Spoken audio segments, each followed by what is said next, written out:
Sa mabilis at modernong takbo ng mundo, ang mga salita pa rin ng Diyos ang dapat gumabay sa tao. Pakinggan natin ang mga payo ng Diyos na may malaking kinalaman sa ating buhay at pamumuhay. Sa palatuntunan ito ng Iglesia ni Cristo, ito ang payo.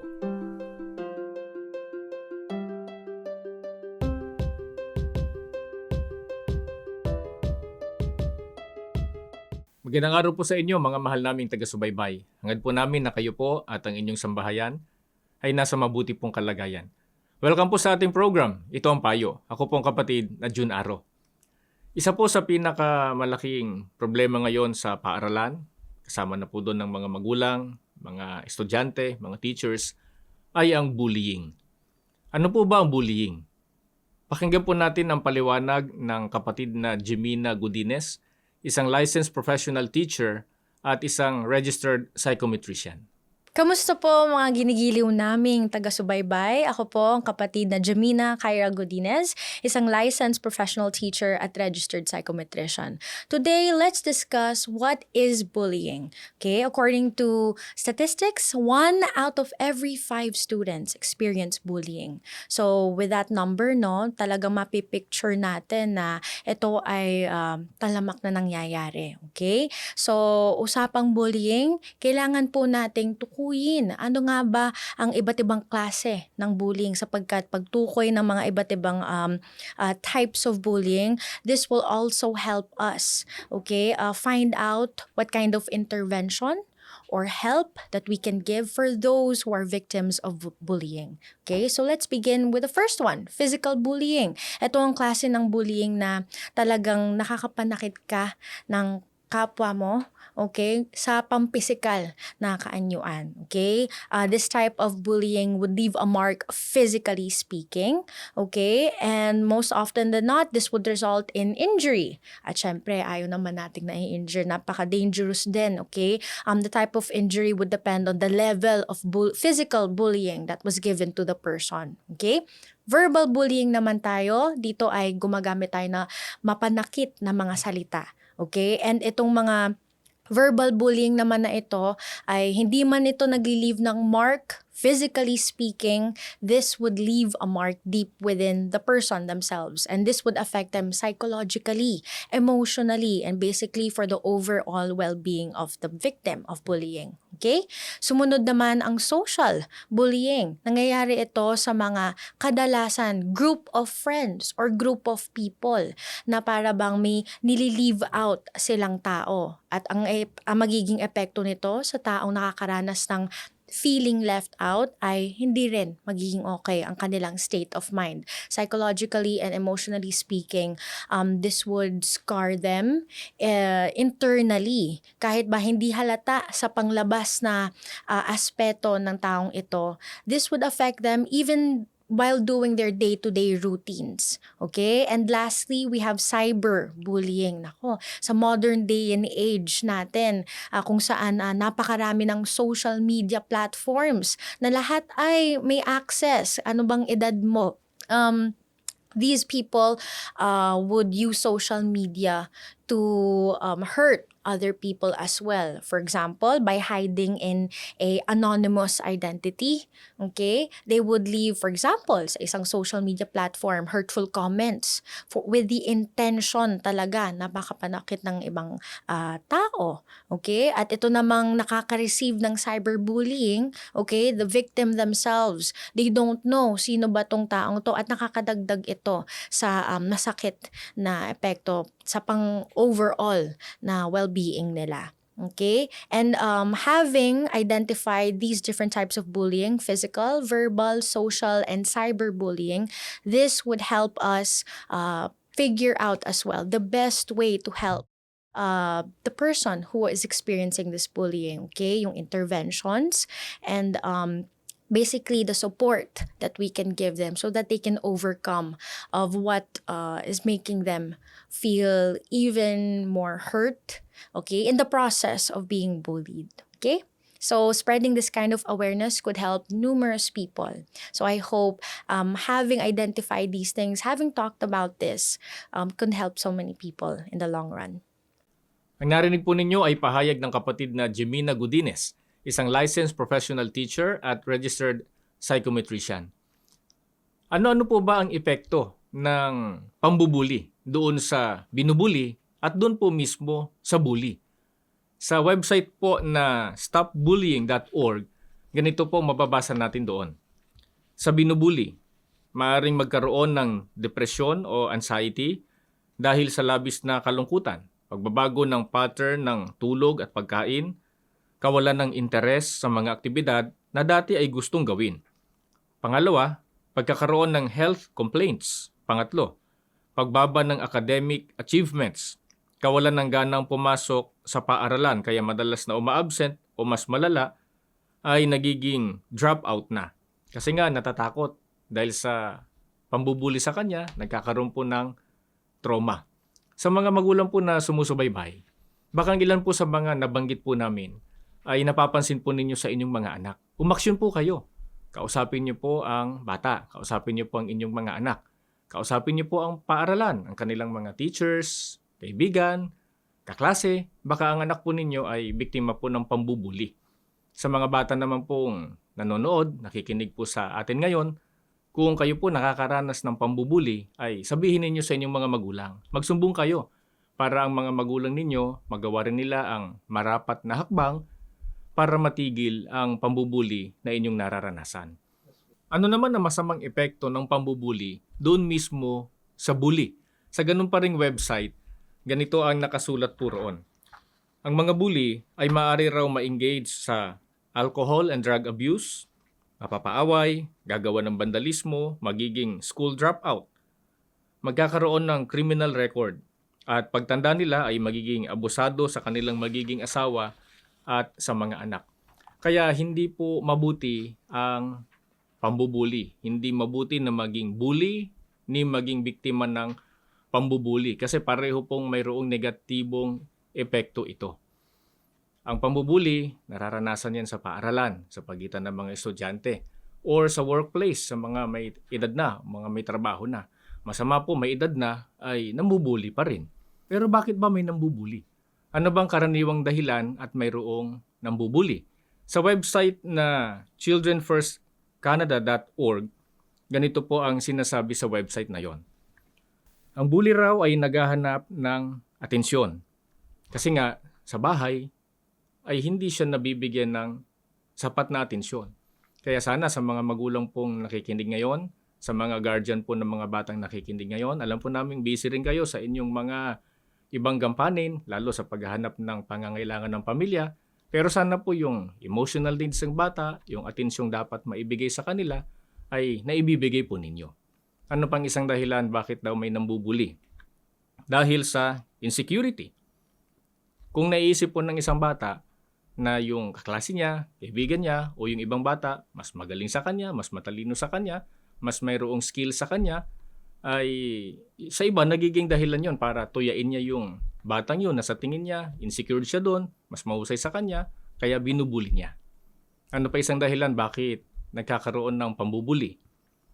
Ito raw ay natutunang pag-uugali, learned behavior.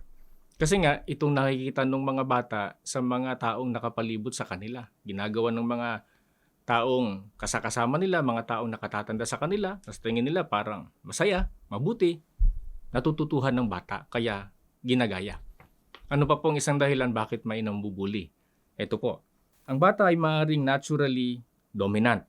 May mga bata po kasi na talagang mas agresibo o dominante kumpara sa iba. Pero hanggat nakokontrol po yung pagiging agresibo, dominante ng bata, na channel po sa isang positibong bagay, makabubuti po ito sa bata. Ngayon, mga mahal namin taga-subaybay, ano pong dapat gawin para maturuan po ang bata na wag po maging bully? Pakinggan po natin itong sinasabi po ng Biblia. Itong ipinapayo po sa bawat isa sa atin. Sa Kawikaan, sa 22, at ang talata po ay 6. Ganito po ang ating mababasa. Turuan mo ang bata sa daan na dapat niyang lakaran, at pagka tumandaman siya, ay hindi niya hihiwalayan. Ano pong dapat gawin para matulungan po ang bata na huwag po maging bully? Maliwanag po ang sabi ng Biblia sa atin. Turuan ang bata sa daan na dapat niyang lakaran.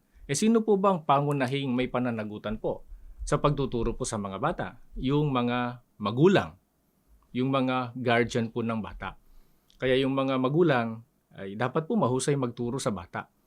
Kinakailangan po ang mga magulang ay maging mabuting modelo para sa mga anak nila, para sa mga bata. Kasi kung ano po ang ginagawa, sinasabi ng mga magulang sa mga bata, yun ang iisipin nilang tama. At yung ugali raw kasi ng bata, refleksyon po yun ng kanyang mga magulang. Sino pa po ang may pananagutan na magturo sa mga bata? Ang paaralan. Kasi nga, ang paaralan, yung mga teachers na nasa paaralan, sila po ang itinuturing na second parent ng mga bata. Sila po ang mga guardian ng mga bata sa school habang ang mga bata ay nasa kanilang pangangalaga at wala po sa piling ng kanilang mga magulang. Kaya sana, naituturo pong mabuti sa mga bata yung mga subjects na GMRC or Good Manners and Right Conduct at yung Values Education. At sana po ang mga paaralan ay mayroong maayos na sistema para po masugpo ang bullying sa school campus. Ano pa po ang isa sa mga dapat na maituro sa mga bata, lalo na po ng mga magulang, para hindi po maging bully ang bata? Pakinggan po natin ito pang itinuturo ng Biblia sa unang Pedro sa 2 at 17. Ganito po ang sinasabi sa atin ng Biblia. Igalang ninyo ang lahat ng mga tao. Ibigin ninyo ang pagkakapatiran. Mga takot kayo sa Diyos. Igalang ninyo ang hari. Ano pong isa sa dapat na maituro sa bata? Para ang bata, wag po maging bully. Ituro po sa bata ang paggalang o pagrespeto sa kanyang kapwa. Ano po ba ang isang uri ng paggalang o pagrespeto sa kapwa na dapat po ay naituturo ng mga magulang, maging ng mga teachers doon sa mga bata? Pakinggan po ninyo sa Levitico, sa 25, ang talata naman po ay 17. Ganito po ang itinuturo ng Biblia sa atin. Huwag aapihin ng sino man ang kanyang kapwa, kundi matatakot kayo sa inyong Diyos, sapagkat ako ang Panginoon ninyong Diyos. Ano po ang isang uri ng paggalang o pagrespeto sa kapwa na dapat po ay naituturo sa bata? Ang sabi po sa atin ng Biblia, huwag aapihin ng sino man ang kanyang kapwa. Kaya turuan po ang mga bata na huwag po mang-aapi sa kanyang kapwa. Ang pambubuli po, pang-aapi po yun sa kapwa.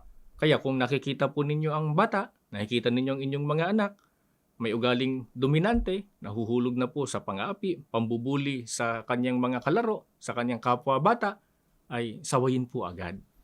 Turuan po agad para wag pong magkaroon ng ugaling pambubuli yung bata doon sa kanyang mga kasama, sa kanyang mga kalaro, sa kanyang mga kaklase. Ano po ang pinakamahalagang dapat na maituro sa bata? Ang pagkatakot sa Diyos. Paano ba ang pagkatakot sa Diyos? Pakinggan po ninyo. Itong itinuturo po sa Kawikaan, sa 8, ang talata po ay 13. Ganito po ang ating mababasa. Ang pagkatakot sa Panginoon ay pagkamuhi sa kasamaan. Kinamumuhian ko ang kapalaluan at kataasan, malaswang kilos at masamang pananalita. Ano po ang pagkatakot sa Diyos? Ang sabi po ng Biblia sa atin, ang pagkatakot sa Panginoon ay pagkamuhi sa kasamaan. Ang pambubuli po ay masama. Kaya kung ang bata naturuan po ng takot sa Diyos, hindi niya gagawin ang pambubuli sapagkat ito po ay isang masamang bagay. Hindi niya gagawin yon sapagkat alam niya, ayaw ng Diyos yon. Hindi dapat gawin at hindi tamang gawin sa kapwa sapagkat yun po ay masama. Yun po ay mali. Sa halip, matututo ang bata. Kapag siya may takot sa Diyos, matututo siya ng paggalang at pagrespeto po sa kanyang kapwa. Bakit po ba mahalagang matutuhan natin ang paggalang, pagrespeto, at pagmamahal po sa ating kapwa? Pakinggan po ninyo itong pahayag po sa Marcos sa 12:28 hanggang 34. Ganito po ang pagtuturo ng Biblia sa atin. Pakinggan po nating mabuti. Ang kanilang pagtatalo ay narinig ng isa sa mga tagapagturo ng kautusan na naroon. Nakita niyang mahusay ang pagkasagot ni Jesus sa mga Saduceo, kaya siya naman ang lumapit upang magtanong, "Alin po ba ang pinakamahalagang utos?" Sumagot si Jesus, "Ito ang pinakamahalagang utos. Pakinggan mo, Israel, ang Panginoon nating Diyos, ang tanging Panginoon. Ibigin mo ang Panginoon mong Diyos ng buong puso, buong kaluluwa, buong pag-iisip at buong lakas. Ito naman ang pangalawa. Ibigin mo ang iyong kapwa gaya ng pag-ibig mo sa iyong sarili. Wala nang ibang utos na hihigit pa sa mga ito." Bakit po napakahalaga na tayo matutong gumalang, rumespeto, at magmahal po sa ating kapwa? Sapagkat ang pag-ibig po sa kapwa ay ang pangalawa sa pinakamahalagang utos. Ano ba yung una? Ang sabi ng Panginoong Hesukristo, ibigin mo ang Panginoon mong Diyos ng buong puso, buong kaluluwa, buong pag-iisip at buong lakas. At yung pangalawa, ibigin mo ang iyong kapwa gaya ng pag-ibig mo sa iyong sarili. Kaya sa panig po ng mga magulang sumusubaybay ngayon, sa mga guardian ng mga batang sumusubaybay po ngayon, sana napalalaki po ang mga bata na puno po ng pagmamahal, pag-ibig, nabibigyan po ng sapat na atensyon. Natuturuan po ng mabuting asal. Napakahalaga rin po ng mga magulang ay nagtuturo po ng relihiyon sa mga bata. Kasi sa pamamagitan po nun, makakapagturo ang mga magulang sa mga bata ng pagkatakot sa Diyos. At ang pagkatakot sa Diyos, paglayo po sa anumang gawang masama. Ang pambubuli masama. Kaya hindi po yung gagawin ng bata kapag ang bata po ay naturuan ng kanyang mga magulang, ng kanyang mga guardian, ng mga tao na nakapalibot po sa kanya. Sa Iglesia ni Cristo po, mayroong tinatawag na mga kapisanang pansambahayan. Mayroon po para sa mga may asawa na. Mayroon para sa mga kadalagahan at kabinataan. At mayroon po para sa mga kabataang Iglesia ni Cristo. Sa pamamagitan po ng mga kapisanang pansambahayang ito, ay nagagawa po ng aming namamahala ng kapatid na Eduardo Manalo at ng aming pangalawang tagapamahalang pangkalahatan ng kapatid na Angelo Eranio Manalo na magturo po sa bawat kaanib sa Iglesia ni Cristo ng tamang pakikipagkapwa, tamang pakikipag-ugnayan sa kapwa, maging sa bawat miyembro po ng pamilya. Kaya sana, sa mga mahal po namin taga-subaybay, suriin din po ninyo ang Iglesia ni Cristo. Nawa po, nakatulong kaming muli sa inyo sa pamamagitan po ng palatuntunan ito. Kung meron kayong nais ipatalakay, maaari po ninyong i-email sa itoangpayo@incradio.net. Bago tayo maghiwa-hiwalay, inaanyayahan namin kayo sa isang maikling panalangin. Ama naming Diyos, maraming salamat po sa iyo. Muli ka pong nagbigay ng payo sa bawat isa sa amin.